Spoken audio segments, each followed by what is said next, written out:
HPE Discover Recap, and maybe this can be Matt, Will, and probably Pat, and maybe even Paul's show. So Matt, why don't you kick this off?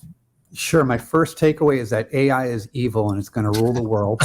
Yes. And HPE is going to help you train those LLMs as a service. And that I can use it to troll the city of Austin leadership on my Twitter handle.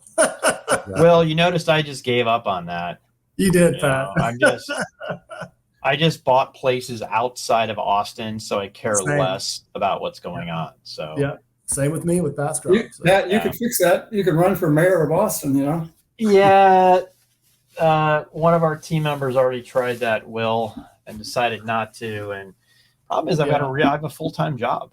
I'm not rich like Adler, right? Who can have hundreds of millions of dollars in real estate and be the mayor at the same time. So, anyways, Matt, save us from ourselves quickly. Yes, please. Yeah. So real quickly before I do, no one has commented on the mustache I'm growing, and I'm a little bit hurt. Oh, I didn't even notice it. I just thought maybe, when you get older, you just miss places, right? I'm in my 50s, and this is the best I can do. I thought it was coffee. It's pretty good, dude. I'm impressed. I think I grow that in 24 hours, but I have more hair on my back than I do my face. Okay, so where were we? HPE Discover. 3 big takeaways. The company is fully obvious. We knew this, but Green Lake is where it's at. As Beck would say, and it ain't changing anytime soon. I went through a few days in Las Vegas, sat through the keynotes, sat through some of the presentations, analyst discussions. Never once did I hear ProLiant message mentioned. It is everything as a service, and I'm not saying that's a bad thing. It's just amazing. It's amazing. It's an observation about how amazing it is that the company is so committed to this everything as a service kind of vision and future and delivery. Now you do get ProLiants though if you get any of their as a service that has any compute, right? Oh yeah. And there's still plenty of customers still buying, kind of in a capital expenses fashion, still buying, off the shelf ProLiants and putting them in their racks. But just the kind of the messaging and the storytelling is all about kind of where they're going to, which that's right. I admire. Second is I love what they did with touching on or stepping on Paul's territory a little bit with AI and their LLMs as a service. I tweeted out during that, this is the democratization of AI finally. This is, first off, they're taking their investment in Cray and they're really kind of leveraging it from a supercomputing as a service. They're standing up these language models that companies can go in, companies that don't have the resources, the budget, the data scientists to go and kind of create their own models and tune their own models. They're allowing this to be done very simply and easily by, I don't want to say just anybody, right? But by organizations that otherwise would not have access to, number one, have access to language models or the tools to actually tune them. Love that story. I think it's going to do a lot for them. And it really does create a differentiated approach that they've delivered relative to their competition. And the third is security. So now I'm going to step on Will. Security's everywhere, baby. Even though Will will try to claim all security as his own, man, it's in so many places. It's kind of like AI, It is.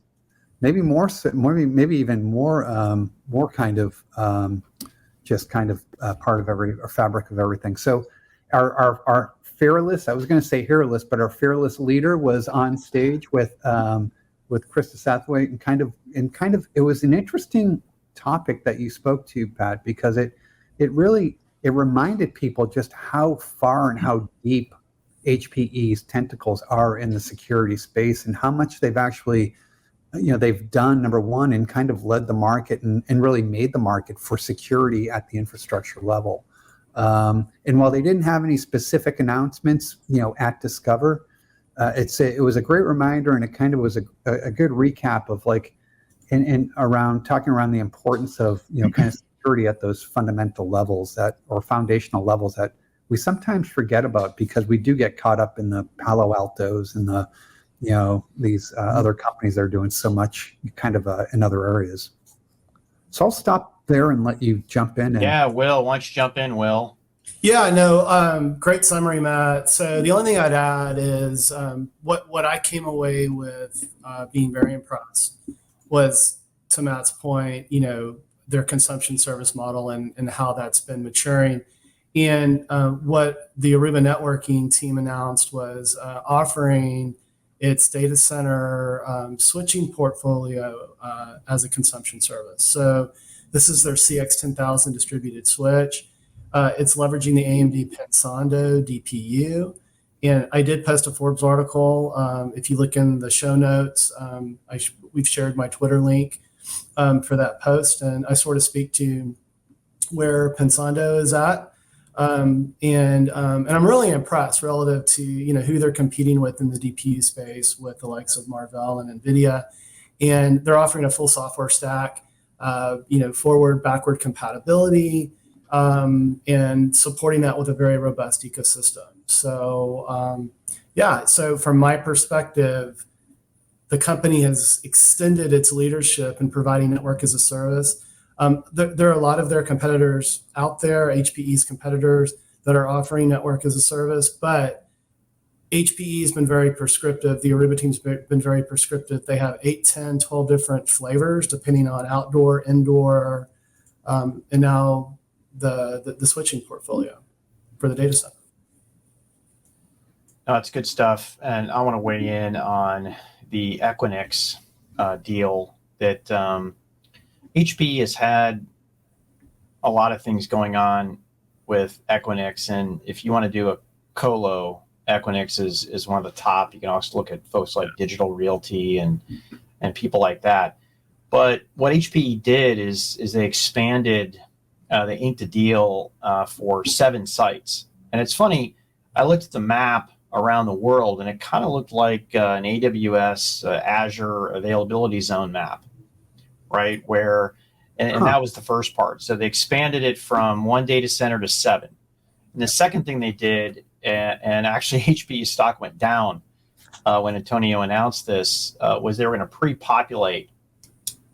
In other words, spend some CapEx and put a certain amount of hardware in there.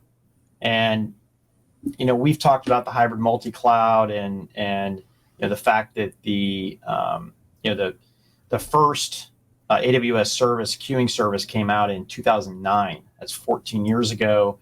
And I think I can say that if I put OpenStack aside and just look at what VMware, Red Hat, look at the other hybrid multi-clouds, that stack is probably about 3 years old. Okay, so the maturity of those software stacks for the hybrid cloud aren't nearly as long as the public cloud stacks. So that's why, there's talk of all these people pulling back their workloads from the public cloud, but for every one that comes back, 10 go out.